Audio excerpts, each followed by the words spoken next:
What if I told you some of the best fantasy value in 2026 is hiding in plain sight? Yes, Matthew Stafford, the reigning league MVP, is still undervalued in fantasy circles. We've got another quarterback that we're going to talk about who's the top 12 option. We got some running backs that are being overlooked, some wide receivers with legitimate breakout potential, and even a former fantasy stud sitting at tight end 25 that we're going to talk about as well. So the time to lock on is right now. And let's talk about Matthew Stafford. What more can Matthew Stafford do?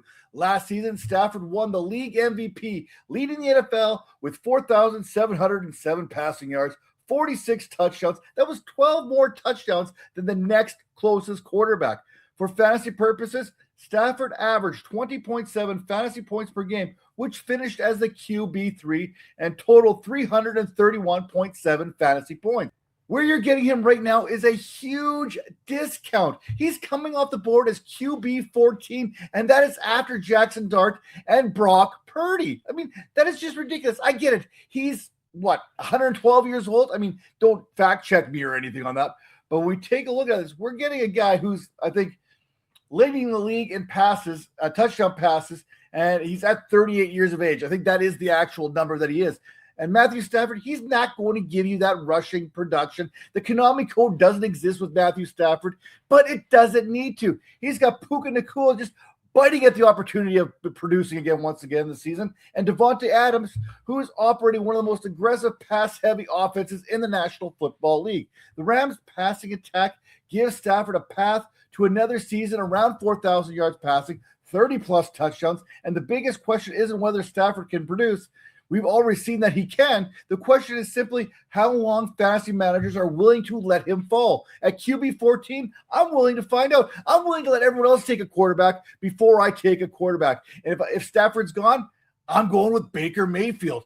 When we see quarterbacks like Cam Ward, Sam Darnold, Kyler Murray, and Malik Willis come off the board ahead of Baker Mayfield, I start to feel a little bit angry for Baker. I mean, he's probably one of the most petty quarterbacks in the National Football League, but I can feel his pain. It seems like everywhere we turn, wherever Baker is happening to turn, disrespect follows. But that disrespect could be a cheat code for fantasy managers in 2026. Last season, Mayfield, he battled injuries. I don't know if you saw his bicep and his arm. It was not in good shape. And even when he was on the field, he was never 100%.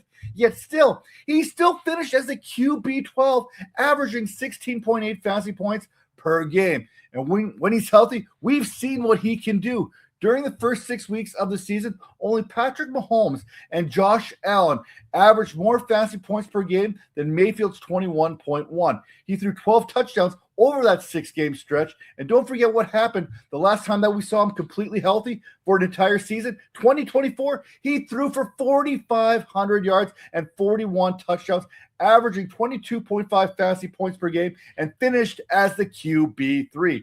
At his current price, Mayfield, he doesn't need to repeat 2024. He simply just needs to stay healthy. And if he does that, he has a legitimate case at being a top 12 fantasy quarterback. How about the running back position? Say it with me. Rhamondre Stevenson. Boo-boo-boo-boo-boo. Say it from your chest. Say it like you mean it. But let's put some respect on his name while we're at it.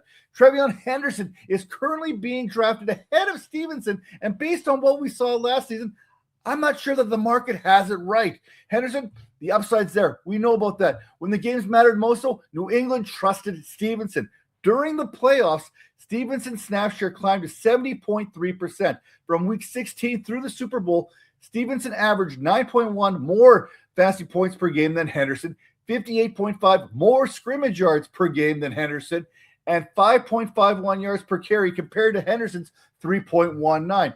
Even if this backfield somehow remains split, Stevenson demonstrated that he can produce. Last season, he averaged 4.6 yards per carry, added 365 receiving yards, and finished as the RB25 despite only playing in 12 contests. He's a very capable receiver and one of the better tackle-breaking backs in the league. At his current price, Stevenson looks like a weekly flex option with RB3 value and RB1 upside if Henderson were to miss time. The important part, you're not paying RB1 prices for him.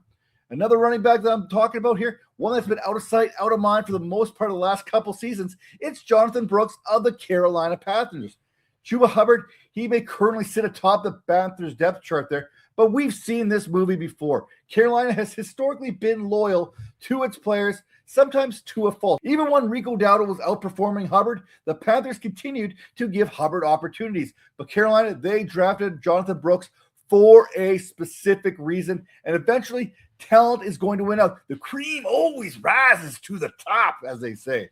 Now, Brooks, he is the more explosive player, and we've already seen him working out in multiple areas of this offense during training camp, including lining up out wide. That could be particularly important because Brooks has the ability to contribute both as a runner and as a receiver, and Hubbard's 2025 season opens this door wide open.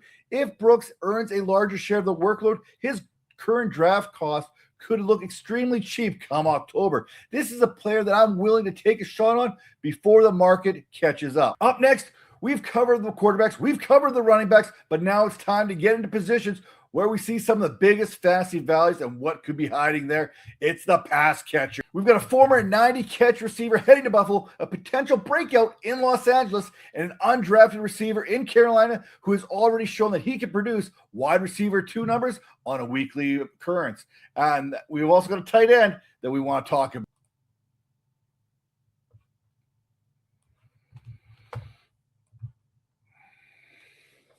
The first receiver we're talking about, it is DJ Moore of the Buffalo Bills. After a disappointing season there in Chicago, it's easy to wonder whether DJ Moore and his best days are behind him. Last season, Moore finished with just 168.1 fantasy points.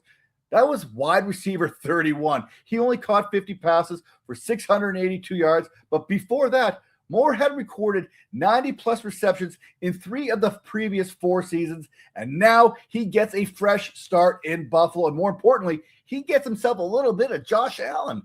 Last season, Allen threw for 3,668 yards, 25 touchdowns, while working with Joshua Palmer, Khalil Shakir, Keon Coleman. I mean, really? I said, really, man? Now add DJ Moore to that mix, add DJ Moore to that offense, and now Moore has a legitimate opportunity not only to become the Bills' number 1 wide receiver, but he's got a good opportunity to get back to a season resembling those 90 receptions, 1,000 yards, 7 touchdowns. I don't think those numbers are unrealistic, and I don't think that 232 PPR fantasy points is out of the range of possibilities, which would put him right around that wide receiver 8 to wide receiver 10 range based on last year's scoring. At his current cost, that's a type of upside that I am looking for. Another wide receiver with a ton of upside is Quentin Johnston of the Los Angeles Chargers.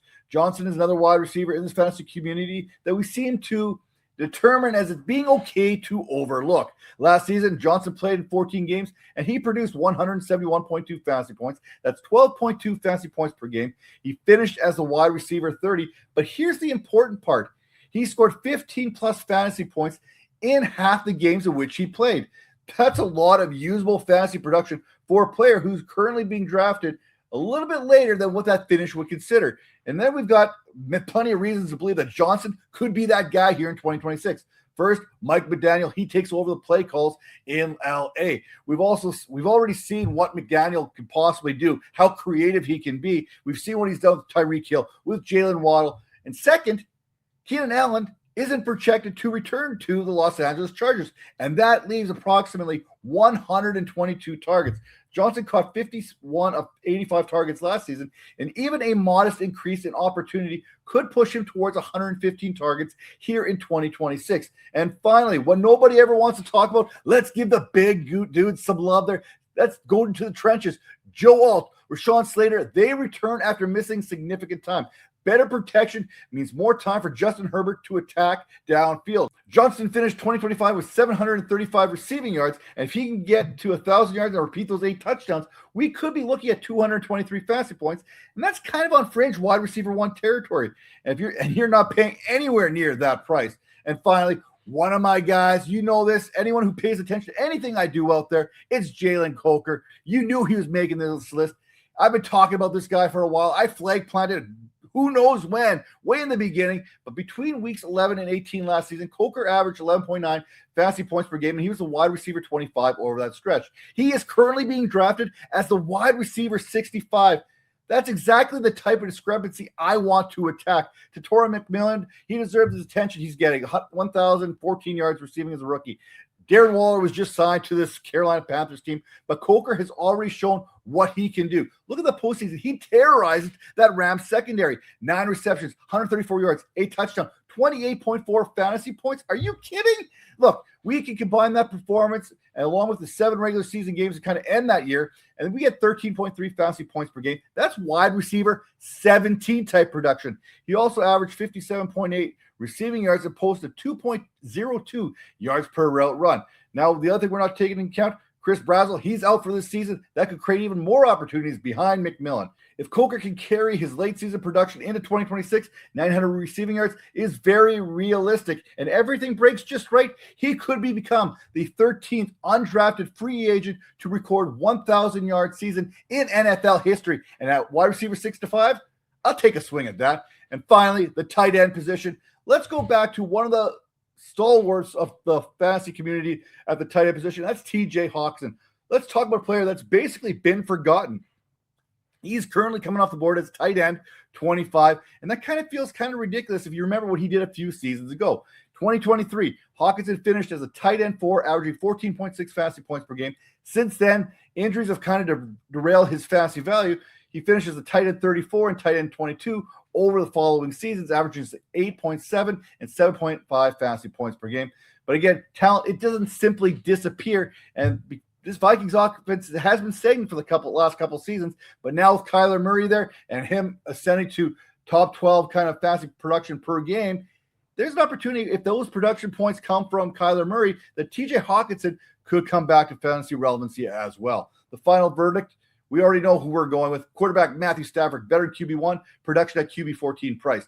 Baker Mayfield, one of the best late-round quarterback values on the board. Rhamondre Stevenson, workload and receiving ability at a discounted price. Jonathan Brooks, explosive upside in Carolina, gives him the opportunity. Undervalued wide receivers on this team. Let's talk about DJ Moore, fresh start with Josh Allen and a legitimate wide receiver 1 opportunity. Quentin Johnston, volume, coaching, and quarterback support create a path to a breakout. And Jalen Coker, one of my favorite late-round swings in fantasy football. At tight end, TJ Hawkinson, the ultimate late-round bounce-back candidate. If you're looking for players who can outperform their draft position without costing you a premium pick, these are the names that you should be targeting. Now, that's it for today's show.